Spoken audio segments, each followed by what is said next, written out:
Bueno, buenas tardes, compañeros y estimado público que nos sigue por acá por el gobierno de la tarde en la Z101. Las semanas se inician con temas que marcan tendencia, como digo siempre en mi saludo de los lunes, porque incluso mediáticamente los periódicos, muchas de las noticias que salen en portada el lunes, pues evidentemente es noticia de la semana. Y por eso no es secreto para nadie que la noticia de portada de varios medios hoy ha sido la renuncia de las aspiraciones presidenciales de Reinaldo Pared Pérez. Pero la razón por la que Reinaldo Pared Pérez es portada y su renuncia no es necesariamente por lo que quizás significa el posible bloque de votantes desafectados, por llamarlo de alguna forma, que representaba a Reinaldo Pared Pérez, porque aquí lo hemos dicho en el programa muchas veces, que a pesar de tener un apoyo dentro de los senadores mayoritarios, la estructura política de Reinaldo Pared es algo que muchos ya con mucha antelación habían observado, quizás no sería la más sólida frente a los demás precandidatos.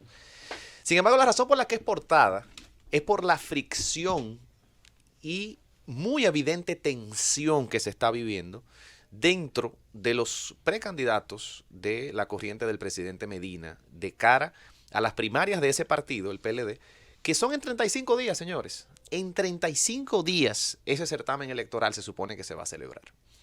¿Y por qué es noticia que exista tensión y se hable de división dentro del bloque del danilismo? Bueno, por razones muy obvias. El PLD es un pugilato que todo el mundo conoce entre Danilo Medina por un lado en el del cuadrilátero y sus representantes y Leonel Fernández por el otro. Entonces cualquier ocurrencia dentro de ese partido es tema de interés nacional, precisamente porque los medios le dan incluso una cobertura que lo hace tema de interés natural. ¿Lo satura usted o no? De hecho, yo soy de los que se encuentra dentro del grupo de los saturados muchas veces. Pero por la cobertura que recibe y por el grado de atención que la sociedad dominicana profesa a este tema o sus medios, es necesario analizarlo. Y una de las lecturas principales que yo veo de esta renuncia de Reinaldo, con un discurso parecido al de Carlos Amarante Barret, que a pesar de Amarante Barret no decir por nombre y apellido por qué, a su juicio, la precandidatura se ha convertido en desigual, Reinaldo Pared sí lo dijo, y habló específicamente del caso de Gonzalo Castillo, y cómo a su juicio el aparato estatal pues se ha movilizado, según él, o una mayoría del mismo, detrás de este precandidato. Señores, a mí me parece que desde el principio, y así lo comenté cuando eso se dijo, luego de que el presidente Medina pues digo desistiese, pero sabemos que fue un simple tema de no tener los votos necesarios para aprobar la reforma constitucional. Pero desde ese momento dijimos que el calendario nos parecía muy corto a nosotros para lograr consensos entre tantos intereses divididos en el sector del danilismo. Incluso dijimos en muchas veces que nos resultaba muy contradictorio pensar que el grado de popularidad que ostenta el actual presidente fuese fácilmente transmisible a uno de los precandidatos. Lo dijimos con insistencia.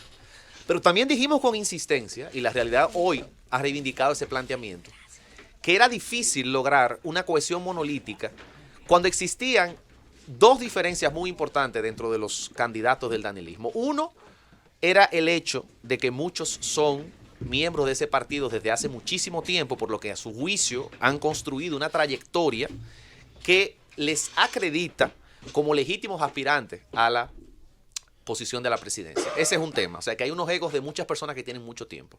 Pero otro tema muy importante es el hecho de que se tiene supuestamente la intención, como se dijo en aquella famosa reunión de los precandidatos con el presidente Medina, de que todos compitan y el más popular salga. Sin embargo, en los hechos, lo que muchos dicen que se ha dado es un sesgo claramente inclinado a beneficiar a uno de los precandidatos que ni siquiera estuvo dentro de los 6 que originalmente se reunieron con Danilo Medina a los fines de optar por la candidatura presidencial. Y ese es el caso de Gonzalo Castillo. De hecho, no se ha nombrado un ministro de Obras Públicas, no sé si ustedes han olvidado eso, desde que el anterior o actual, no sé, hay muchas personas que hacen conjeturas, haya presentado su renuncia el 5 de agosto. Entonces, es difícil, muy difícil para el danilismo en este contexto, y la renuncia de Reinaldo, la renuncia de Carlos Amarante Barret no hace más que alimentar esa tesis de que se pueda conseguir un bloque que monolíticamente se apoye uno con otro. Y si a eso usted le suma el hecho de que estamos hablando de 35 días para ese certamen electoral, a mi juicio, las posibilidades, no de que salga dentro de ese grupo, como probablemente ocurrirá, encabezando las encuestas Gonzalo Castillo, probablemente eso ocurra.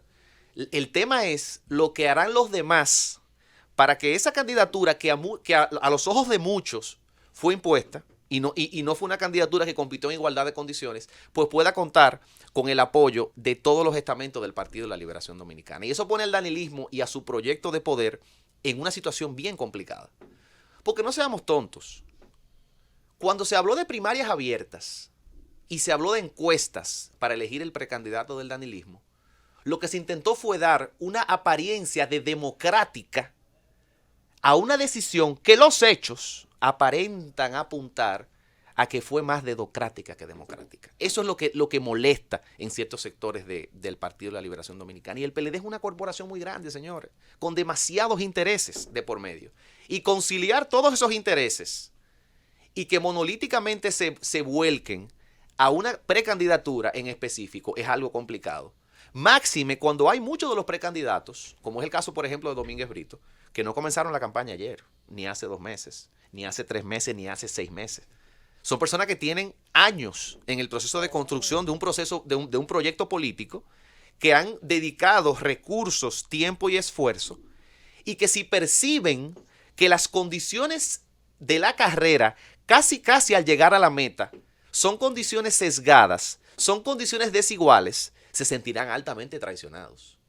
Y es cierto que en política muchas veces por el interés momentáneo, muchos lamentablemente transan con sus ideas. Ahora, muchos también, aunque momentáneamente transen, yo no creo que perdonen lo que va a ocurrir el 6 de octubre.